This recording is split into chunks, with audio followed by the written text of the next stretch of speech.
In the grand theater of world history, few acts rival the magnificence and mystery of ancient Egypt.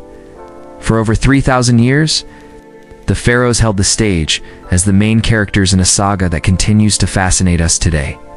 These rulers weren't just kings or emperors. They were gods among men, or so they wanted everyone to believe. But what did it take to play the role of a god? What sacrifices, challenges, and taboos were part of the deal? Join me as we pull back the curtain on the pharaoh's life, unveiling the surprising realities that lay behind the facade of divinity. Imagine being born into a family where every member is considered a potential threat, an enemy waiting for their chance to seize power. This was the reality for many pharaohs of ancient Egypt. While their titles might have been prince or princess, they knew their lives were far from a fairy tale. They grew up surrounded by danger, always looking over their shoulder, never quite sure who to trust. You see, the competition for the throne was intense. It wasn't just about birthright, it was about survival. The stakes were high. The winner would be showered with unimaginable riches, power, and adoration. But the losers, well, they often ended up as chopped liver, quite literally. It wasn't uncommon for royal siblings to eliminate one another, paving their way to the throne. Remember, this was a time when political rivals didn't fight with lawsuits or protests. They fought with swords and poisons. As a child of the royal family, every pharaoh had to navigate a minefield of palace intrigue, always trying to stay one step ahead. They lived in a world without mercy or forgiveness, where betrayal was a way of life and trust was a weakness. All this before they even set foot on the throne. But if you think this sounds dramatic, wait until you hear about the royal love life. Yes, you heard that right. We're talking about the weird and wacky world of royal romance. Forget casual dating or blind dates. In ancient Egypt, it was all about marrying your sister. Now, we know it sounds bizarre, but back then it was considered the ultimate way to maintain the purity of the royal bloodline. After all, if you marry someone outside the family, who knows who else that person is related to, right? Well, yes, but that wasn't the point. This bizarre custom wasn't based on logic or common sense. It was rooted in the belief that marrying within the family kept the pharaoh's divine powers within the family too. But let's be real, it wasn't all sunshine and roses for these royal romantics. Marrying your sister meant dealing with some pretty complicated feelings. I mean, can you imagine the awkward family gatherings? What it was like sharing a bedroom as a kid with your future spouse? Yikes, but it gets worse.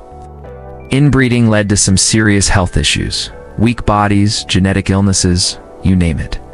Tutankhamun, the infamous boy king, was a victim of this twisted tradition. His health was so poor that he needed a cane to walk. Talk about a buzzkill.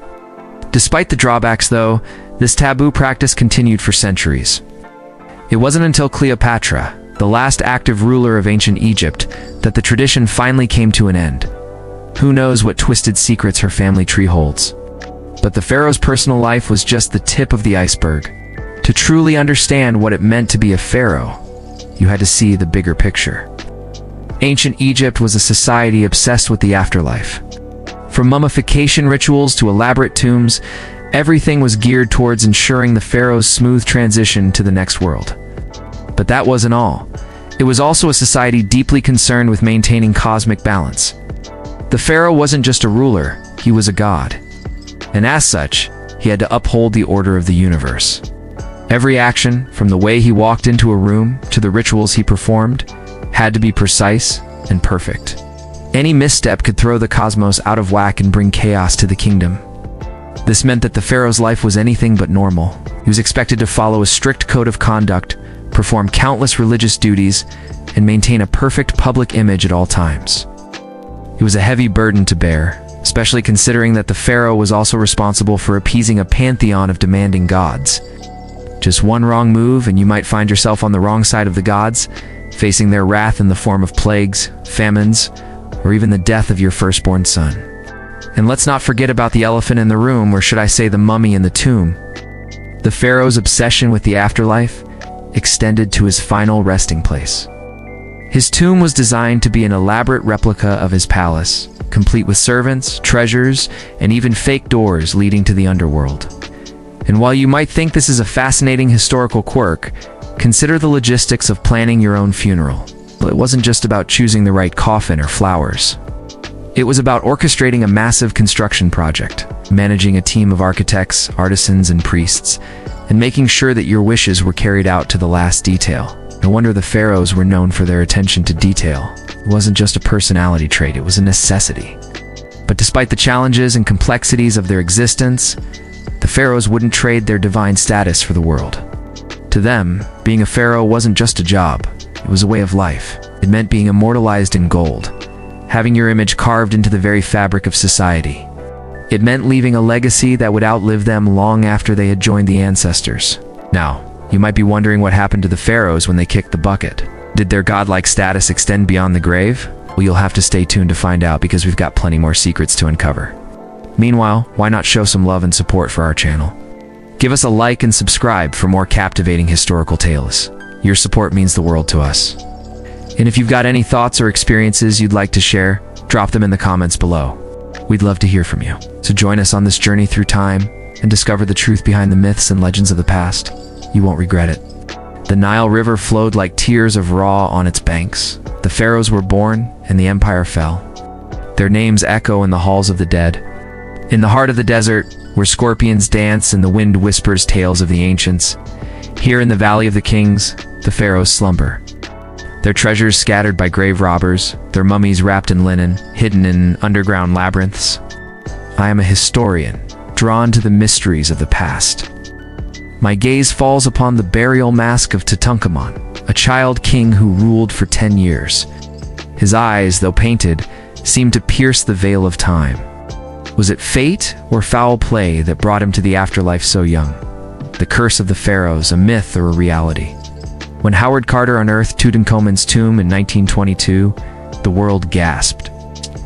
But soon after, strange events unfolded: deaths, accidents, misfortunes.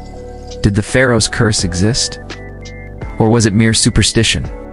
Let us explore the tombs of the queens, powerful women who once ruled the kingdom of the pharaohs. Queen Hedefires, mother of Pharaoh Khufu, whose tomb was found beneath the Great Pyramid. Her alabaster mask, a testament to her beauty and power. Queen Nefertiti, wife of Akhenaten, whose bust was discovered by a team of German archaeologists in 1912. Her enigmatic smile still baffles experts. Queen Tai, wife of Amenhotep III, whose influence reached the Hittite Empire. Her legacy lives on in the ruins of Medinet Habu. And who could forget Cleopatra, the last pharaoh of Egypt, whose love affairs captivated the ancient world. Her story echoes in Shakespeare's plays and Hollywood films. But where are their tombs? What secrets do they hold? The queens of Egypt, shrouded in mystery, their final resting places yet to be uncovered. Ah, Memphis, the ancient capital of Egypt, where the river Nile coursed through streets lined with towering temples and bustling marketplaces. Here, amid the hustle and bustle, stood the Great Sphinx, its enigmatic smile watching over the city. But Memphis was more than just a bustling metropolis. It was a spiritual center, a place where the veil between the worlds was said to be thinnest. And no wonder, when you consider that it was home to the sacred Lake Karo, where the pharaohs came to commune with the gods. Now, let me transport you back to those halcyon days, back to the golden age of Memphis, when the city was a beacon of culture and commerce. Imagine strolling down its bustling streets, the air thick with the scent of incense and exotic spices. You could marvel at the towering pyramids that pierce the sky, or lose yourself in the labyrinthine corridors of the great temple complexes. Perhaps you'd even catch a glimpse of a pharaoh riding in on his golden chariot, the embodiment of divine power. So what are you waiting for? Step back in time and explore the wonders of ancient Memphis, where the pharaohs walked among mortals and the gods whispered secrets on the wind. You won't regret it. If you enjoyed this journey, don't forget to leave us a like and subscribe. Your support means the world to us. And hey, why not share your thoughts and experiences in the comments? We'd love to hear from you. Thanks for joining me on this adventure through time. Until next time, keep exploring the past and discovering the secrets that shaped our world.